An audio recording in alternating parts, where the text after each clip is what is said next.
Guys, welcome back. I'm so glad you're here for my second video. I am going to be working with Power Query Editor again within Excel. This time we're going to be looking at much larger tables through AdventureWorks. AdventureWorks is a sample database created by Microsoft. We're going to use that a lot throughout my videos because it is fun to get a live example of something that you might see if you're working as a data analyst. And so we're going to use it lots here. If you want to find out how to download that information, look for it in Microsoft. Just search for AdventureWorks database, Microsoft, and Microsoft has instructions on how to do that. So you can follow along with me if you choose. With this AdventureWorks data, we're going to be doing some pretty similar transactions with it in Power Query Editor that we did in my last video. We're going to merge some tables together.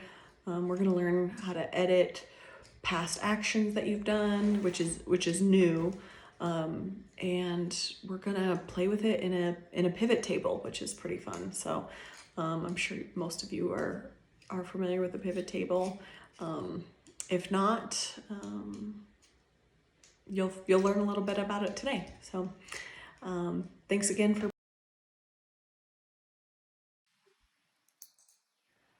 Okay, so to get to the Power Query Editor in Excel, we're going to go to Data, Get Data, Launch Power Query Editor. If you don't have that Data tab, look up how to customize your ribbon. Google that in Excel, and you should be able to find that. Or message me, maybe I'll cover it at some point. So this time we're going to connect through a SQL Server database.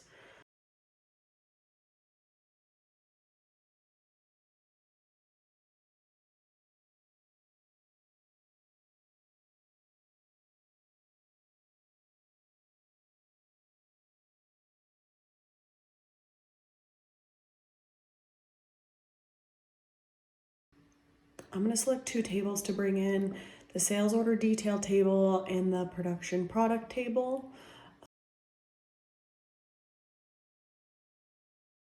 Production product table. As you can see, and this is really common in the sales order detail, we have just numbers. And so that's not really as consumable to our end user as if we have information about what item actually sold. Most people aren't going to memorize item IDs. So first thing I'm going to do is change the amount of columns I'm looking at, just because there's a lot that I probably don't care about. So I'm going to choose these 4 columns, hit OK.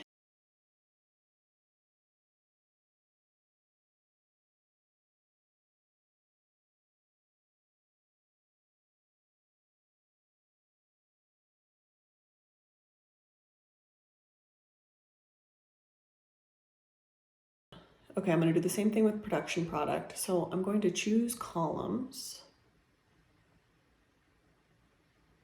And again, I think I might just need product ID and product name. Maybe color. I'm not really sure exactly what I want to look at the end, but this can be fixed. We can change this. We can reverse our steps, and I'll show you how to do that. Way that we are going to link these two tables together is by the product ID, which is that 3rd column. And I'm going to merge these tables together. So we already have the sales order detail on top. We'll choose production product at the bottom. And again, choose what column you want to link it by. We're going to just keep it at join kind left outer. You can either look up what that means, or we'll go over it in another video.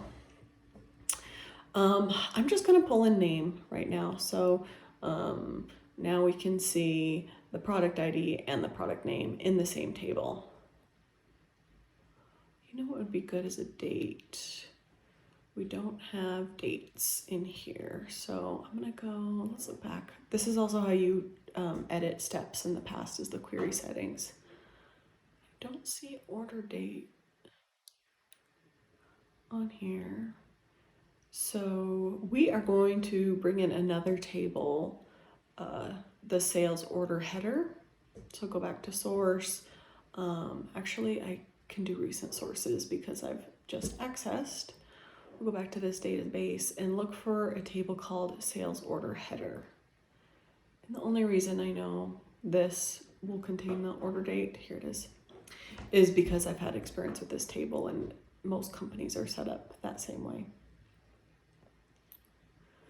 Okay, so I'm going to merge the date. I want the order date in here. So I'm going to merge the sales order header and the sales and the new merge table by sales order ID so I can get some information on the date in here.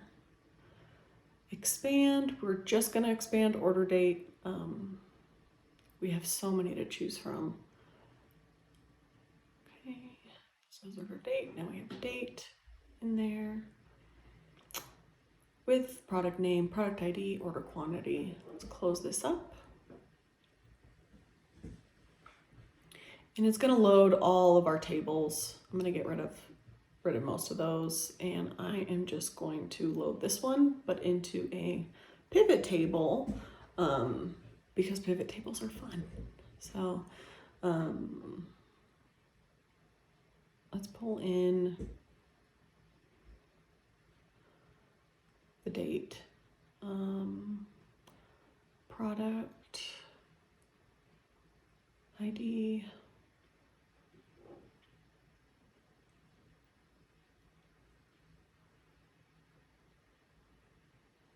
do order quantity as the value, and then I want to look at product ID, product name, so let's get those in there too.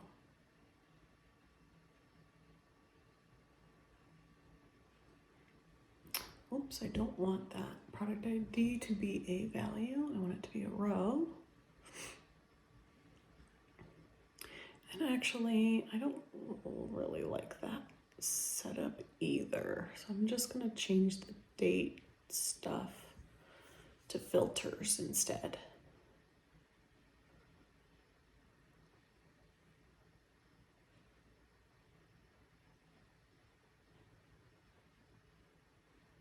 I think this is the date itself. Yeah, okay. So now you can see our rows have item number and name, and I'm just gonna play around and just look at April, quarter, let's just change the year, 2014. And now we can see all the order quantities for each specific item. Like this Sport 100 helmet in red, sold 241 of them in April.